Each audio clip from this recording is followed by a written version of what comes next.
Peace, peace, peace to all Israel home and abroad. One of the things I want to talk about is the mental disconnect from the ancestors that our people have. The sheer disregard for what's truly taking place or taking root in the earth, or what has taken root in the earth. And a lot of us, we haven't really experienced what it means for when God says, even the people of your own household. Old Testament Hebrews would say, oh, Christ is saying that you're going to hate them, you're not going to love them, or to abandon them. No, that's not what he's saying at all. What he's saying is, in order to really find this truth, to really find out what's happening, you have to leave those that don't want to do what you're doing, because they will hinder you. Just like in Deuteronomy chapter 4, where God tells us not to be amongst the other nations, and give our daughters or our sons to other nations, because they would take them away from the laws that we establish for our own. Right? This is we all see that in Deuteronomy chapter 4. But then we forget history. A lot of us forget the part from the time of Christ up until now. Now, it was twice I heard that the Romans added years to the calendar. So a lot of us think that it may be 2,000 years from the time of God, of Christ, right? But, okay, a lot of people think it was 2,000 years from the time of Christ. But I don't know if that's true or not, because Hosea says for 2 days we would be cut off, right? Now, and then on the third day he'll bring us back together, and we're coming back together now. But it said, I should have studied it before I wanted to talk about it. But I do know it, where the scripture says 2.5.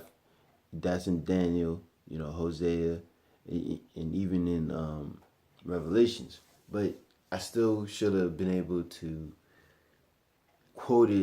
not quote it, but give it to you in a better form, where I'm not lingering or trying to remember it as hard. It should be part of me.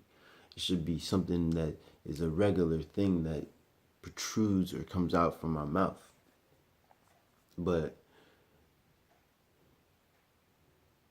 they added years, but who cares about that, right? We're talking about the disconnect of history between, Christ and here. Most of our people don't feel the energy of the people that they come forth from. And that was by design. And they lied so much that we believed a crazy, crazy lie. Crazy lie. And we are consumed and trodden down with just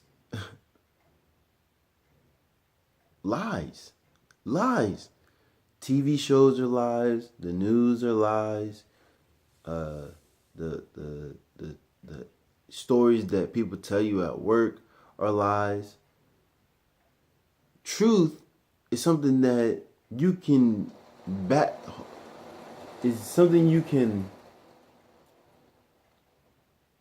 not feel or call back to, but truth is like a rock in the room that you can't move. Right? That's what truth is when everybody has it. But when everybody is saying God is this is God, this is how you should live life, and they're constantly causing discord. That's because of all the lies. And everybody had the ability in this world to latch on to whatever they wanted.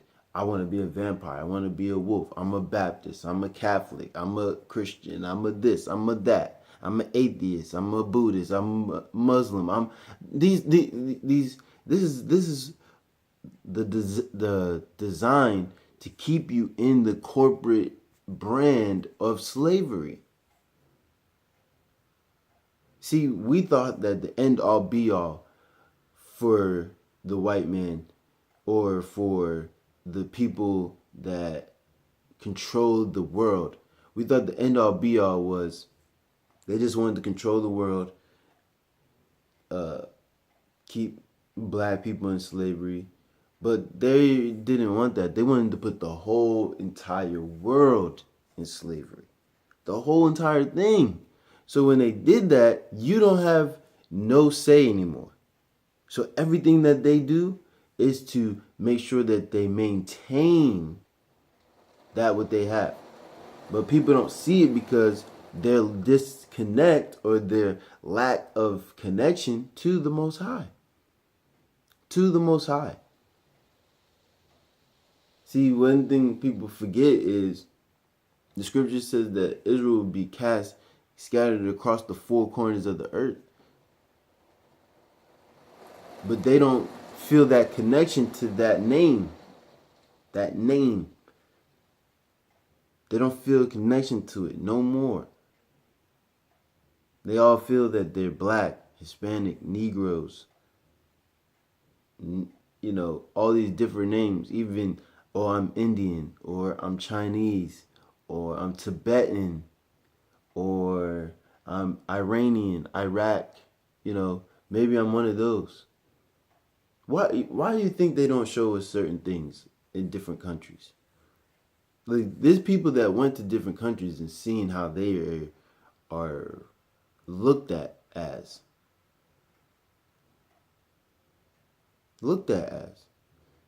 So, and they send videos back and we see them and we're wondering, well, why is this happening here, but not here, and here? Something's different. The understanding is somewhere different amongst that. Yeah, you're gonna have yours that adapted to the corporate norms of the world and have those type of views across the world. But those that don't have those, they love to see people like you. You know what's crazy? Our disconnect makes those that really do love God look bad. Not mine. I'm talking about those that have that disconnect from God and from being an Israelite.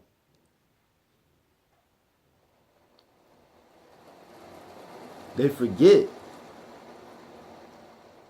They don't know what it means to really love something or cherish something, or something that's like a boulder in the room that keeps everybody on the earth in a state and constant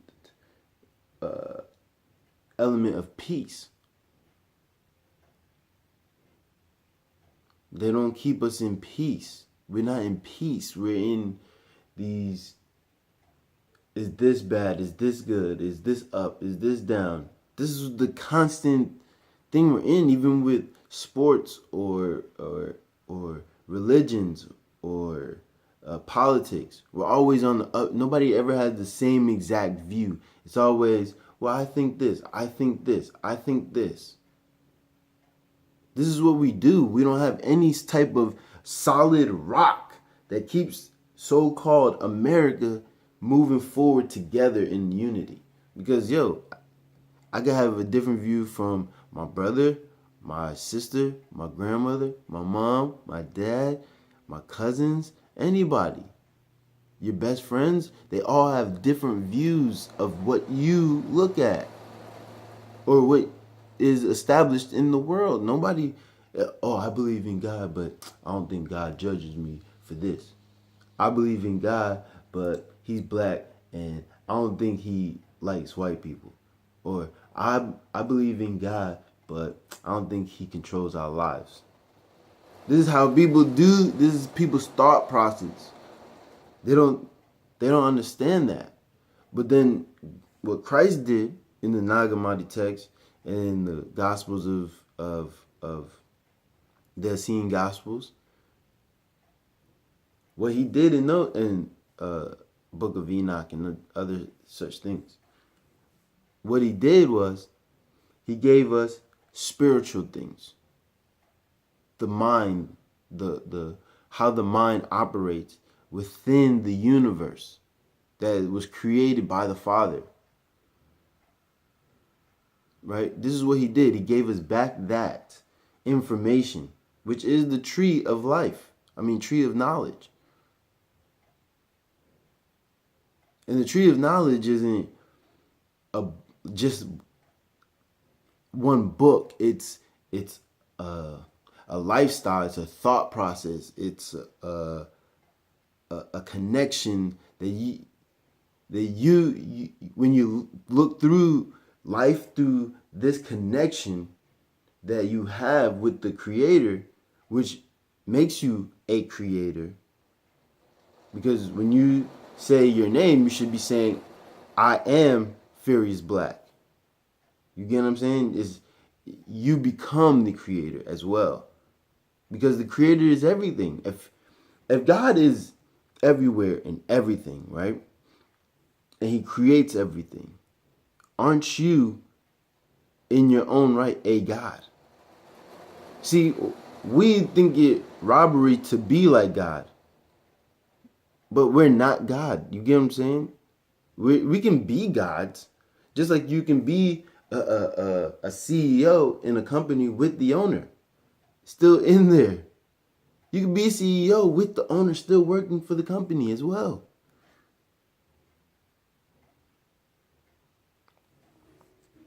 You can still make money. You can still have decisions. You can still have say in a boardroom with other people around. You don't understand the connection that he allows you to have through righteousness.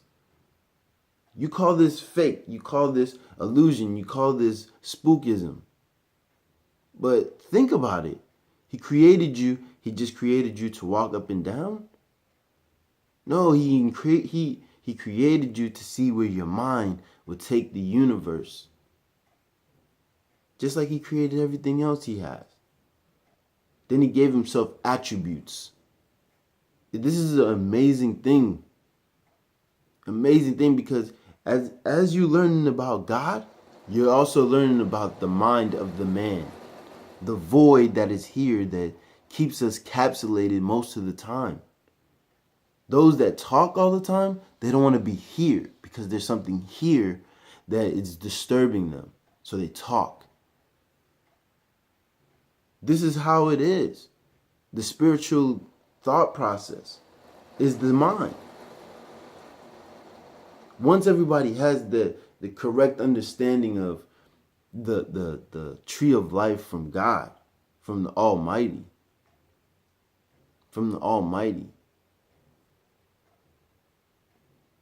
once they understand what that truly is, they can fully take account and take pleasure in that which is their history.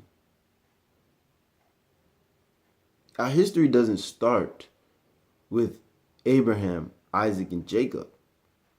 It doesn't start there. It starts eons before that. Dark things or even before Noah. Centuries before Shem and Peleg and division of the world. We come from before that. So when you think that everything is random and you don't adhere to what the ancestors say because you think that you're not part of them, or you don't think that that is possibly true because the gods just wrote down stuff. You don't think that they actually had intelligence to write down stuff too? This is another disconnect we have, because when they tell us that Adam and Eve was naked in the garden, they're basically implying you was a caveman, or you was like an African that was just wearing, something to cover their waist. This is what they're giving you a picture of.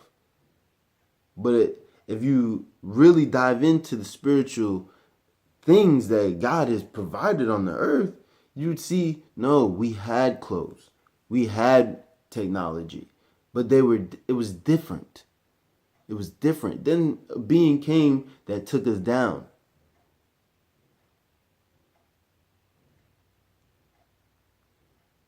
And when he took us down, we became like those that are, naked, wearing stuff around their waist.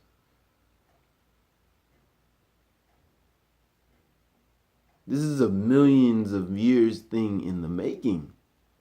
And we look at it as it's only been 6,000 years.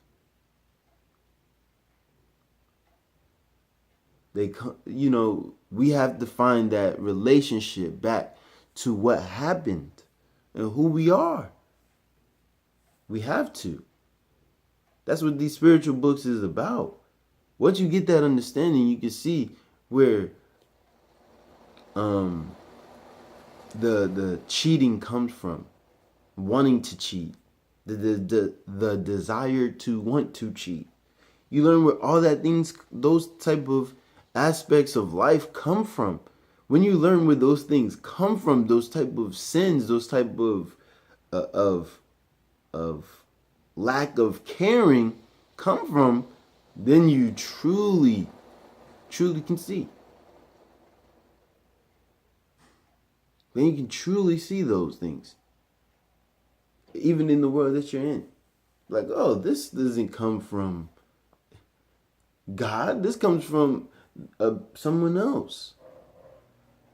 Because if God is, me and my woman become one, we should have the same mindset, likeness, same goals of being a people of peace for eons. But we don't desire that. We desire to live our days the best that we can and then die. That's what we look at it as. We don't look at it as we come back, or we die and then we have to come back because we didn't do what was right. We don't look at it as, if I don't do what's right now, I die and I have to come back. I die and I have to come back. Or we don't look at it as we're going to hell, or we're going to another place. We don't look at that. We don't, because it's too hard to understand. It's the unexplainable. So we don't think about that in our everyday life. See, the invisible things still affect us. See, we don't even realize that. It affects us, even though we don't think about it. And the lack of thinking about it affects you in the way that you interact in your day-to-day. This is what it is. The invisible things. You being an Israelite, you figuring out you came out of slavery, or you never going from Africa to over here. Maybe, just maybe. That's another topic. But you never factor these things in. You never factor in that Hercules or Christ or David or Solomon or Moses or Zeus or Horus, these things actually existed. You never take that into account because it's invisible to you. It makes no sense. But those that adhere to the invisible, they go into it, dig into it, and find the truth within it. Not the words that's telling you what this is. this document is, not what the words is, the meaning hidden within that thing, the wisdom that's hidden within that thing about the world. It's not just a story that they're giving you. This is God's way of talking to you. Within every story is about the world that you can apply. That's what books were supposed to be. But because the wicked ones, they don't want nothing like that on the earth. Because you having knowledge stops their joy. Their joy. Till you recognize that. And you're able to hear it, see it, comprehend it. Then you will never understand why you do the things that you do on your day to day. You know why I don't get mad? Because I know the things that I do, nobody should or ever have a problem with it. Because I'm on a path totally different than anybody else. So if you have a problem with it, it's because you don't see the light because your eyes are dim. And that's not me boasting. That's me explaining the path that you should be on. Because I know I'm not better than my brothers and sisters in the faith. I understand that. You should never want to be not a leader. I would say like a dictator within the nation. You should be a pillar, a symbol, in this world they would say famous, right? But you don't want to be famous. You want to be like a leader, right? A pillar, a leader, someone that somebody can look to. This is what the 144 should be. Or maybe they are. Pillars of the community, to where children should want to be like them, and parents should want their children to be like them. This doesn't make you above anybody. This makes you just a regular person. You're a regular person, right? But God endowed wisdom upon you in order to keep the nation running smoothly with the Most High and connecting them back to the Most High.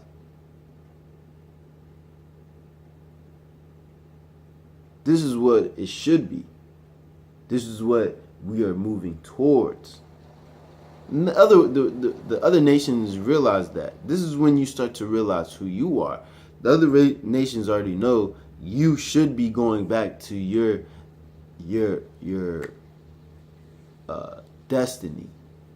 They should know that, so you should tell them. As well as tell your people, come home. That's what those brothers are doing out there. You know what time it is. You know, you already see what's going on. You know better than we know. That's what's crazy. You know better than we know what you're doing and what it means. You know it. So at the end of the day, while they're doing their madness, their chaos,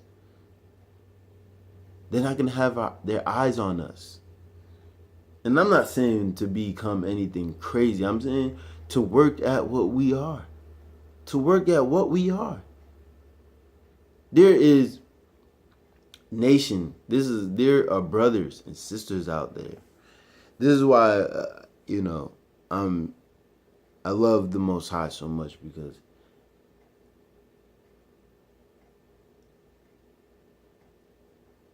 He reveals things that I know brothers and sisters don't even look at. Like the more science, the wisdom that protrudes from them brothers regarding the law. The law now. The law. Now, I'm not talking about spiritual wisdom anymore. I'm talking about the law. The law of mankind. When they talk about that, you know them brothers got it.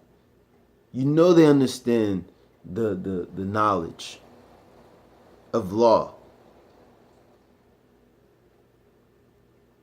So, and that's what you should work. You should start to try to bring them in and figure out what your sons are into.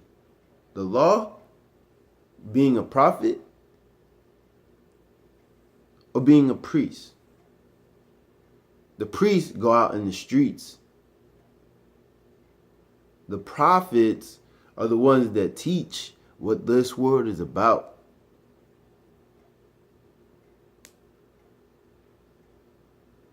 Right? From antiquity, prophets are teachers. Priests are evangelists. They go out, talk to the world, show them what time it is. Because the elect know. Then you have the lawgivers, the ones that understand the mankind law in order to put things in perspective.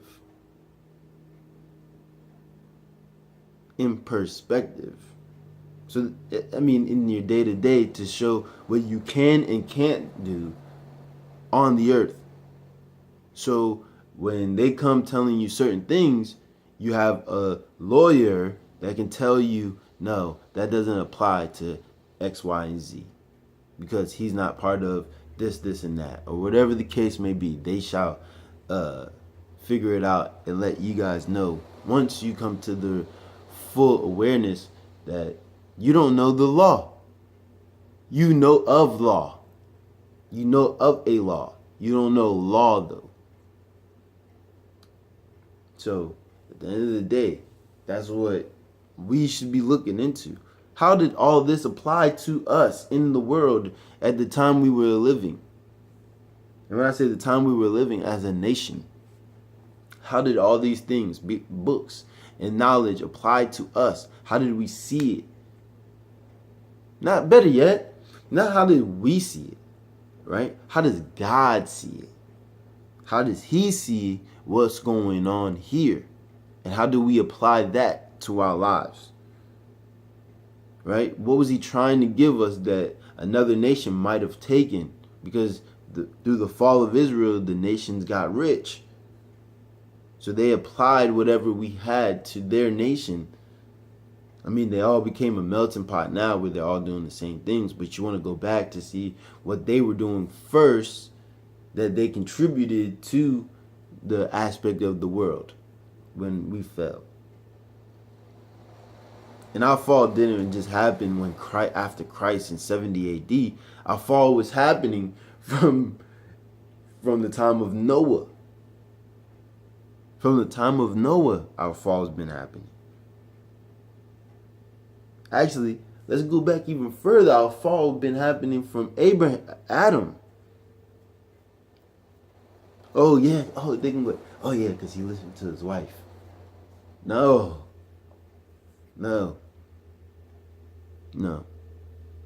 It's not because he listened to his wife.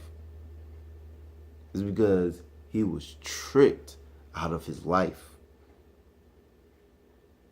Tricked out of his life. That's what happened. He was tricked. So when you see in the prophets and you see in Jacob is called supplanter, trickster. We had to come back into. Listen, man.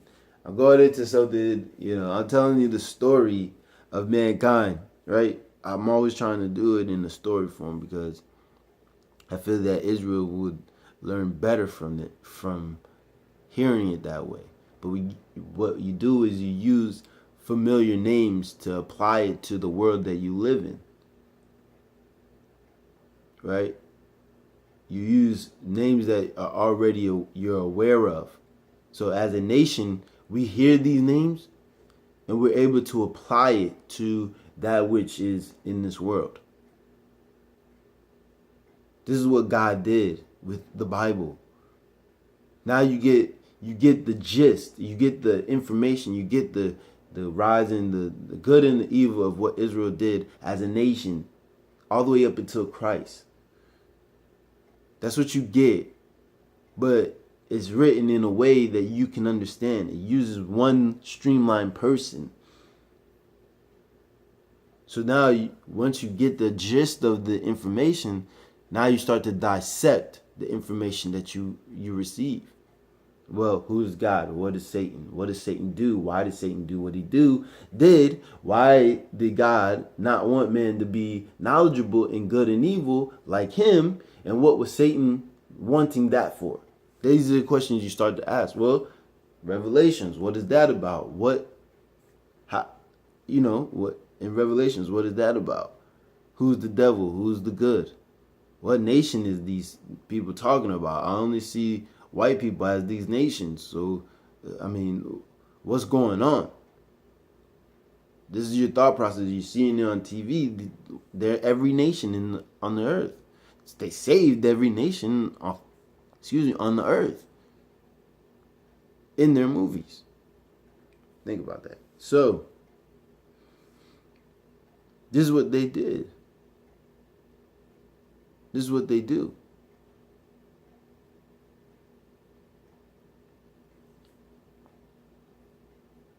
You can't let them defeat that mindset of gaining knowledge to understand what this is that we live in. Once you just stop